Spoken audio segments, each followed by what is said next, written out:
Even funnier, it's like when, when they call to tell you that the lights are on. Pretty sure we know, but thanks for checking in on us. No, we appreciate your appreciation. We appreciate your appreciation. That was a good day. That was a good day. All right, so they tell us that this system is at rest, that there's a torque provided by the axle to keep it from moving, which means the net torque is 0. And although they're giving us that this is halfway from the center to the edge, they're doing that mostly so that we have a way of figuring out what the two torque arms are here. Since the diameter was 50, and that means the radius is 25, half of 25 is 12 and a half, leaving, 38.5 on the other side? Is that split right? I think it is. Now, the full diameter was 25, no? Or was it the radius? no, it says suppose D equals 50 centimeters. So yours might be different than mine. It actually won't matter because it's going to be a ratio issue anyways. So we have the same ratio, we're okay. But there are 3 torques here. There's a torque from the 15 kilogram box, the torque from the 10 kilogram box, and the torque, I guess, friction is what's holding it in place. These are the 3 torques in the system. We're asked to figure out how much torque is required to keep the system from moving. So if we follow convention, and this has come up on a couple of the questions, and I'm going to start following the convention just so you don't get your mastering wrong, then this way is the positive direction. That's convention. And it comes down to kind of this picture. They might put this on a test even. This symbol, this is a symbol for the XYZ coordinate system, and it's pointing in the positive direction in all 3 coordinates, out of the board or out of the page being positive Z. And that means counterclockwise is positive. So that means my 0.125 times 15, I'm sorry, times 150 is the torque in the positive direction from the 15 kilogram mass. And my, let's see, 0.385 times 100 has to be negative. And this is the remaining amount of torque required to keep the system at rest, which means 0. So all we have to do is add these 3 things together and solve for the unknown torque, and that's going to be the amount of torque required to keep the system from rotating. Is that enough, or would you like me to go further? Like, what is the torque arm? Like, how am I? There is no, do you mean for the unknown torque? Yeah. You don't know, but you don't need to know. Just find the whole. Okay. Yeah, you just find the, you find the whole torque. You're not asked to find the force required to keep it in place. Is that okay? All right, so that's about it. Anybody else have a question at home? Yeah, Alrighty. I have a question. Can you do one of the ones that's like has like the XY coordinates and the like you have to find the inertia? Like I'm fine with the like finding the coordinates part. I'm just having trouble like when like you have to pick a axis of rotation, you know. You know. Kyle, no, I don't know. I'm about like number 11, 12, or 13. Is that where you think he's going? Yeah. All right, well, we'll get there because I'm gonna do 8 and 9 first, I think. Mr. Shelton, Yeah. what, like, would you not include like the inertia from the center of mass? I wouldn't include any inertia. You notice the inertia is not here. The system's not moving. If the system's not moving, the net torque is 0. The inertia doesn't play a role. The inertia of this box, there, you don't see them here. Their inertia is not here. Their weight is here, but never did they ever have a part that equals MA or I alpha. This is where inertia is. It's not accelerating. Yes, sir? So I think what he was trying to say is why wouldn't you have the force downward acting on the center of mass of the pulley? Because it's offset. Now, if that's the question, that is a good question. So yeah, that's kind of. And I don't know if that's Kyle's question or not. Kyle, Max just said that he's wondering why I left out the center of mass of the pulley, and it was not purposeful. There's a fourth torque that I didn't take into account. And that'd be the torque for the center of mass of the pulley. It acts with a torque arm that is also 12.5. And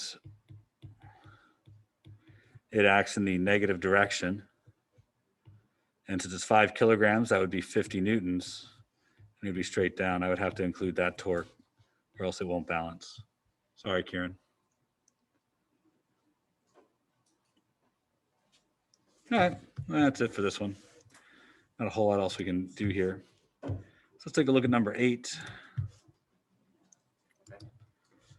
Number 8. A 1 kilogram ball and a 2 kilogram ball are connected by a 1.4 meter long rigid rod that's massless. That's convenient. The rod is rotating counterclockwise about its center of mass at 19 RPM. What torque would be required to bring the balls to a halt in 4.6 seconds? All right.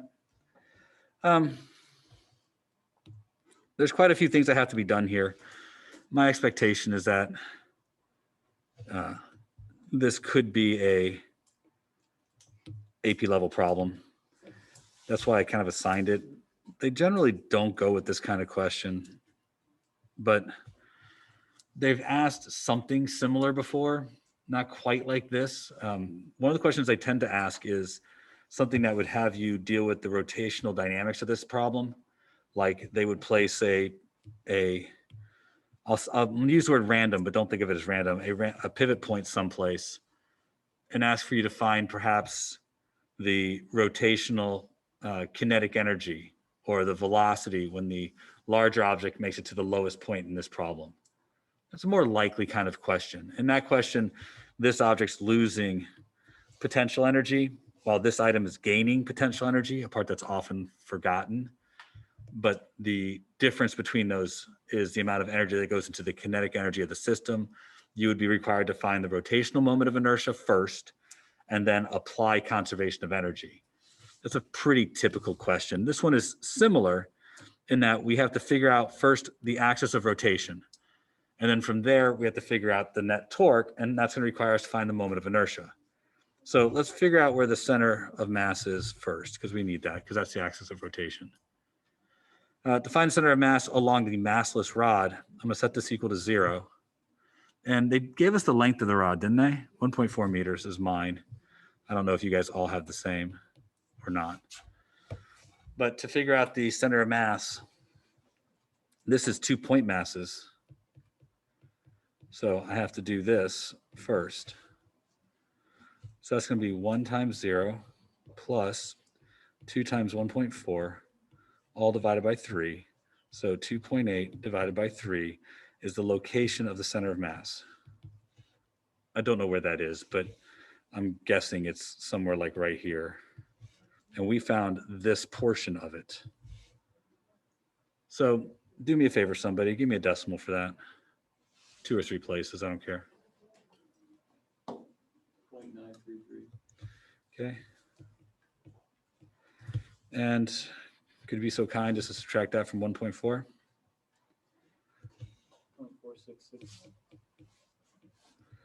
All right, so this has now become the axis of rotation.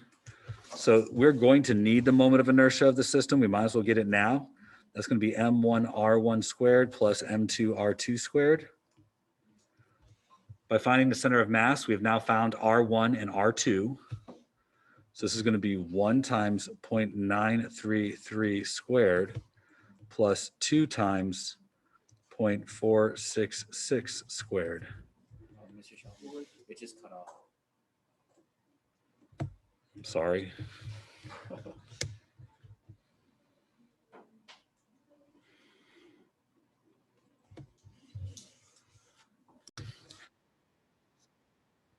All right, so you guys have to fire that one up, tell me what the moment of inertia is. That doesn't tell us the whole problem, but that at least gives us the moment of inertia. We want to halt this thing in 4.6 seconds. And we currently know it's rotating at 9 rotations per minute right now.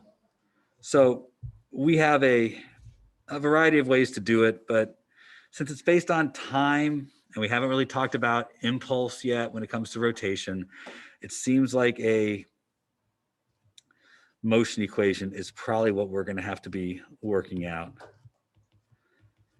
That'll give us alpha. So the final velocity is 0 and the time is going to be 4.6 seconds for me. The initial velocity is 19 RPM, which you'll have to put in radians per second in order for us to calculate the torque. So that means multiplying by 2 pi and dividing by 60. I assume that I don't have to do that with you guys anymore. And when you bang that out, that's going to give you alpha. And we just figured out I. So net torque is going to come from there. I could keep doing this with the numbers, but I'm hoping that that is sufficient enough for you guys to follow the rest of it. Oh, no questions. So let's go on to the next one, which is number 9. The moment of inertia one. Okay. I know how I would do this. And I had a conversation in 4th period about this. So it's a door. A door is a rigid rod about its width. So in the first part of the problem, where we're asked to figure out, what is the door's moment of inertia for the rotation on its hinges, I would probably just use 1/3 ml squared, where m represents the mass of the door and L is its width, and the width I have is 95 centimeters. Now that's what I would do, because I know that it's a rod, and more importantly, I know that it's about one end, not about its middle. But then they ask this question where they go on and say, okay, what about the moment of inertia about this point in the middle? Someplace a distance d away from the edge. Well, my impotence, my first, what's the word I want to use here? My first response would be to say, well, we know that the center of mass of the middle of the door is 1/12 ml squared. So we could find the center of mass of the middle and then just do this shift to here. That's going to be half of the radius, or half of the length, minus d. So we could use the parallel axis theorem to do it that way. But the person asked, well, what if we didn't know the moment of inertia about the center of mass? Like, what if it was an unknown object and this came up? Could you do that? In the beginning, I tried to respond, I don't know if you could. But then I realized you actually could.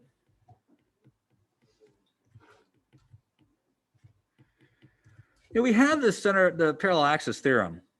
It would allow us, if we knew the moment of inertia in one location, to find the moment of inertia in a second location without going through the center of mass.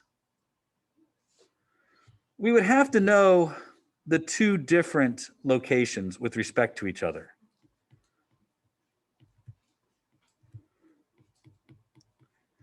Because you would just subtract these.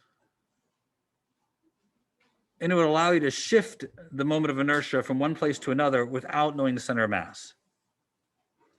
Now, don't get me wrong. I don't know. This would not be faster for this problem. But it would. I'm sorry, I'm not doing my math well, but it's going to be okay.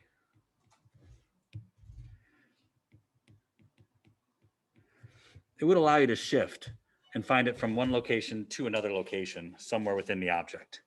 For the problem we just did, you could put the, I2 as being, the 1/3.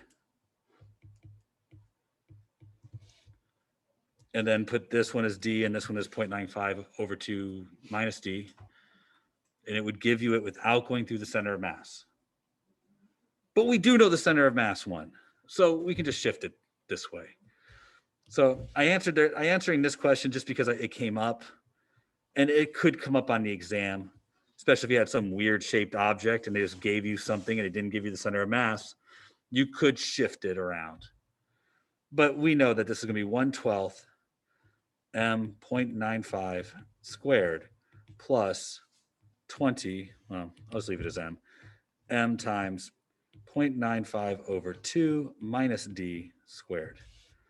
This isn't pretty, but you're going to get something in terms of d, and that's okay.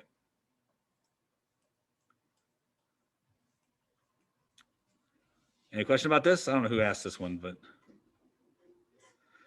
all righty. So that takes us to what, number 10? Which one is 10? I think you already did it, but Oh, I did. You want to do 11? yeah. Same thing, but with not so much symmetry. Yeah, the problem was that I was getting a number and then it was saying rounded to 2 like significant figures, but I had a single digit. So I don't know where like instead of 6 centimeters, it was like 5.7 centimeters. And I don't know where that came from. Okay. Let me see. Maybe I'm just as good at this as you, and we'll both just struggle.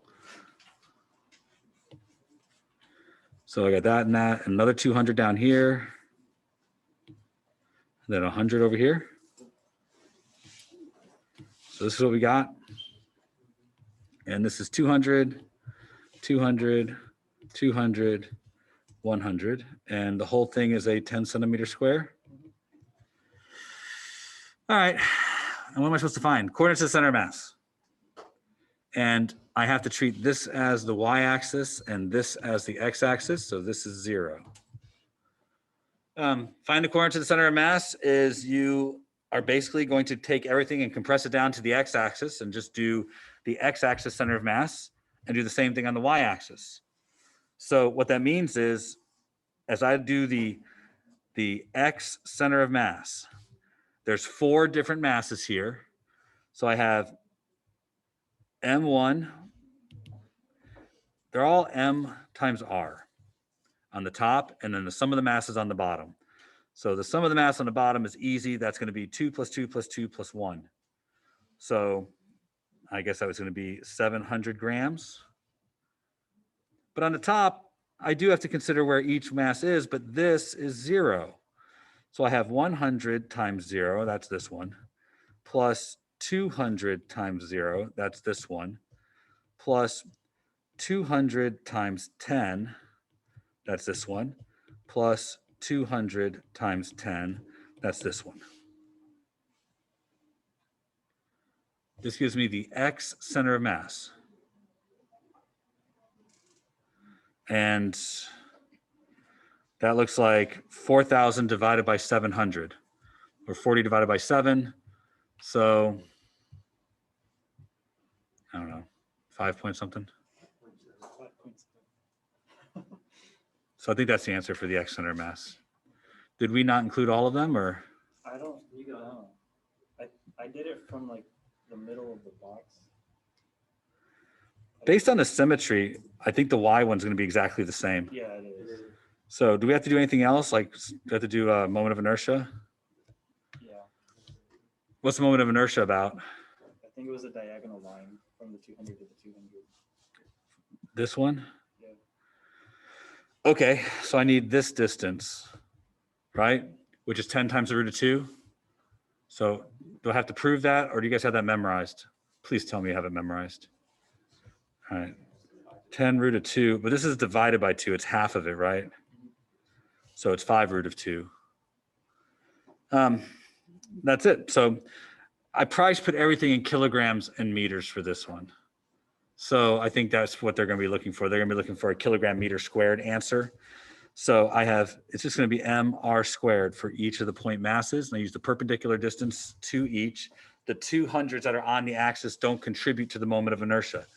So 0.2 times 0.05 root of 2 squared plus 0.1 times 0.05 root of 2 squared. And that should give it to us. And I don't know. I don't want to do it. I don't want to do it. But it's probably going to have just like 3 times 10 to the something kilogram meter squared, because this is going to be times 10. This is going to be 0.01. It's going to be 0.01, isn't it?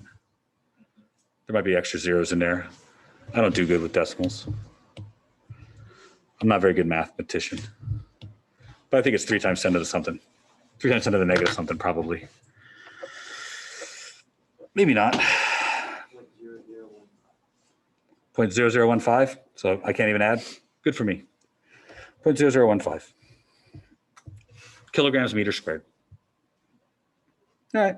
Fun times. Next. 12. All right. 12.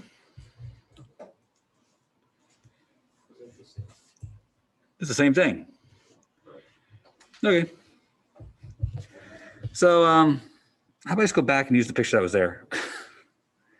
That seems more useful to me. I just got to change a few things. It's not quite square though, but I can use my little square here and it'll be okay. So we'll get all these away. There we go. And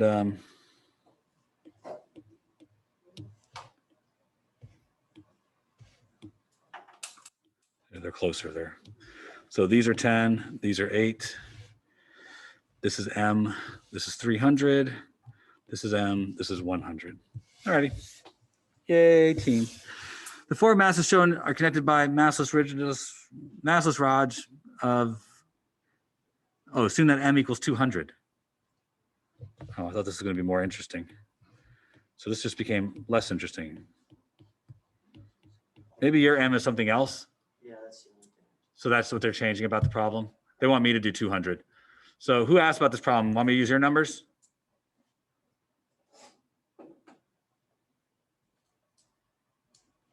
I guess not. Okay.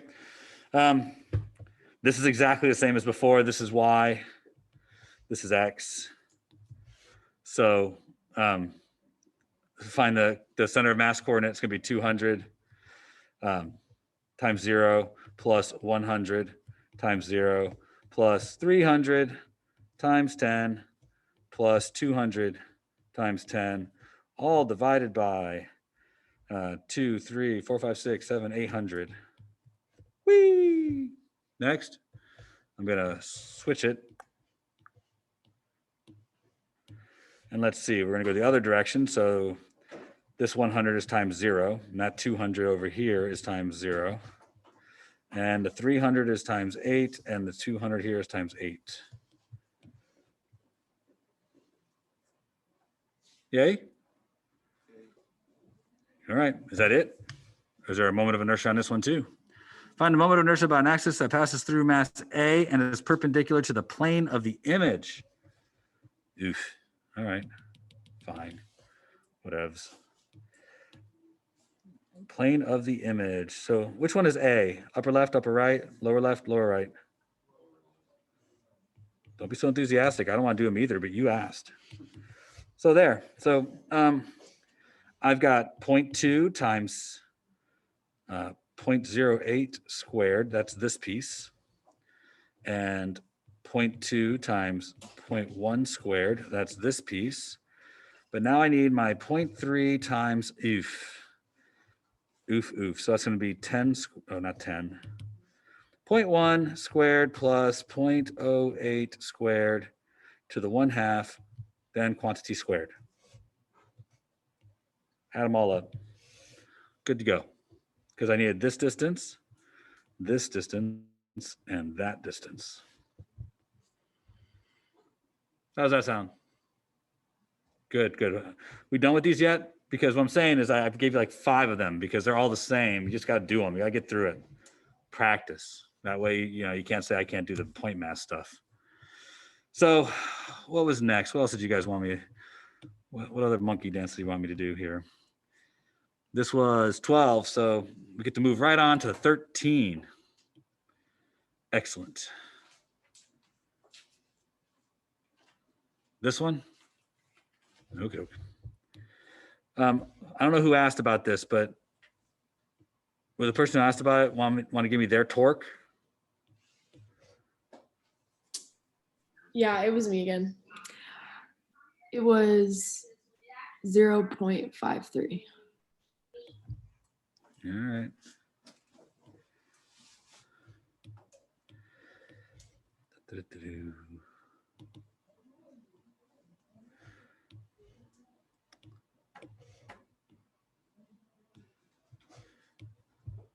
So this is the frictional torque is 0.53 meter newtons. So the only thing that I hate about this question is that they're not particularly clear about direction, and you will need to be. The frictional torque opposes motion. So it's not positive or negative necessarily. You have to put it in the direction that opposes motion. They want you to use convention. And I think because the heavier box is over here, it is probably going to rotate in the positive direction. Now, once you've made that deduction, then you know that this torque is going to have to be made negative. But I wouldn't just blindly make it negative. If they put the 4 on the other side, the convention would be still to make your counterclockwise torques positive, in which case you'd make the friction positive even though the system is going to rotate clockwise. That's to stick with convention. I'm a big stickler on convention, but mastering sure is. So we're going to get 40 minus T4 equals 4A. And we're going to get T2 minus 20 equals 2A. Questions about that? That's just net force on the two boxes. You know, eventually we're going to get the acceleration, and now let us do this this motion problem, but we have to get the acceleration first. There are two torques that act directly on the pivot, plus there's a frictional torque. And the pivot, I assume, is a disc with a radius of, mine is a radius of 7.5 centimeters. Is that what all of you have? Or am I the only one doing this? It told me the diameter is 15, so I'm going to say 0.75. No, 0.075. All right. Well, I'll keep doing this. I'm going to have R times T4 minus R times T2 minus this 0.53 equals 1/2 times, I think the mass of the pulley is 5, isn't it? Mass of the pulley is 2.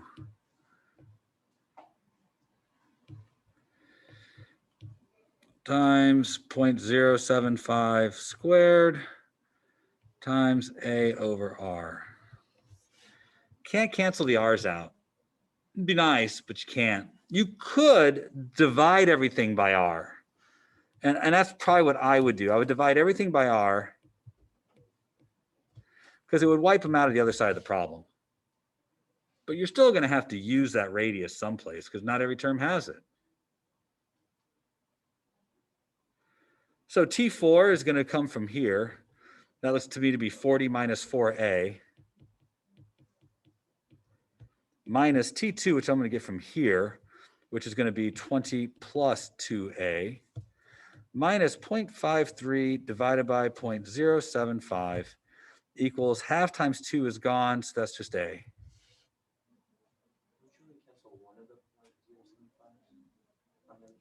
Well, it's squared here. I've divided it out of every term, so that makes this one underneath squared, and so they'll cancel. Does that make sense? Yeah. All right.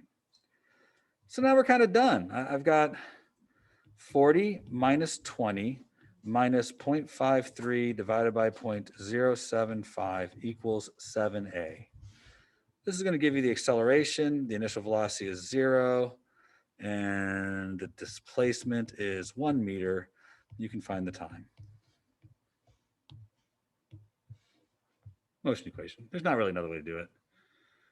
I mean, you could use impulse, but that'd be stupid. It'd be a waste of time. All right. I'm gonna ace it. I'm gonna ace this quiz. I think I can do it all. Yeah. In the top left, when you say 40 minus T4 equals 4A, does that mean, like, why is there a 4 there? Say that one more time. In the top left, 40 minus T4 equals 4A. Yes. That's the net force acting on this box. My bad. Mr. Sheldon? Yep. Why do you use 7A? I have 4A plus 2A and another A. Okay.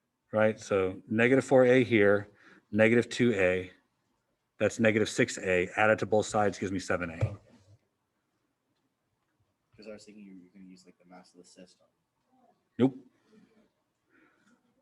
Can't really do it that way. I've got this unbalanced extra torque in here. Am I good? All right. You guys play and have fun. Let's see what the next one is, because these are fun. This is number 14. This is the last one you guys asked about, I think. So I've got a disc. And it looks like it has an axle right through the edge.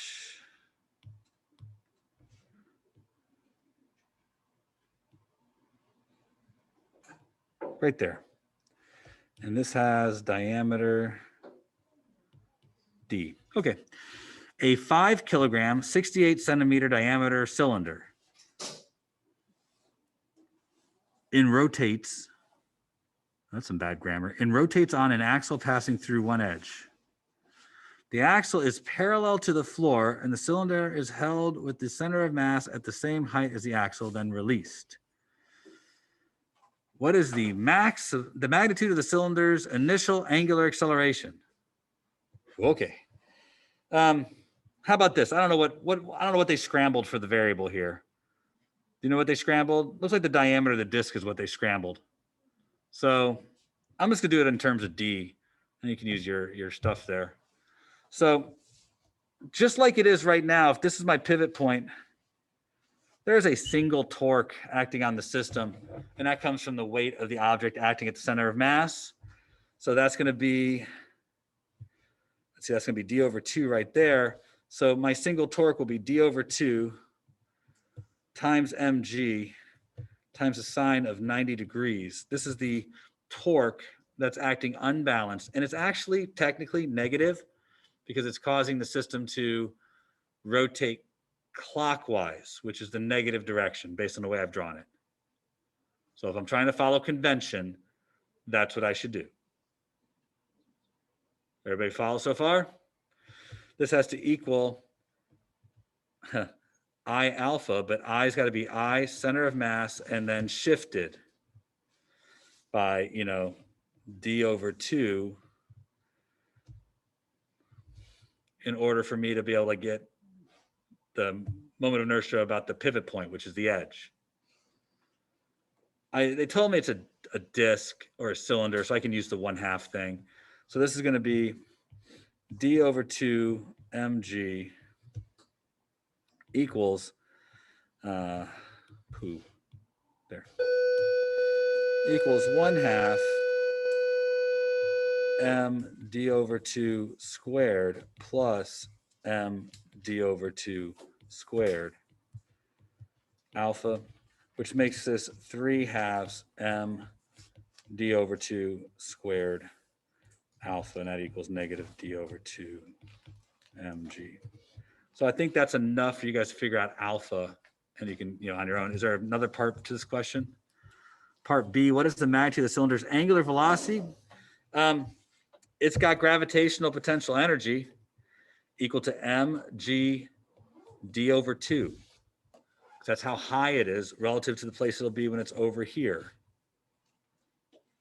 So you'll have to set that equal to the rotational kinetic energy, which is I parallel omega squared over 2. 1/2 I omega squared. But remember, you have to use all of this for your moment of inertia in order for it to work out there. All right, that was fun ish. Hope you guys got your questions answered. Talk to y'all tomorrow. Oh, that day after Super Bowl, such a rough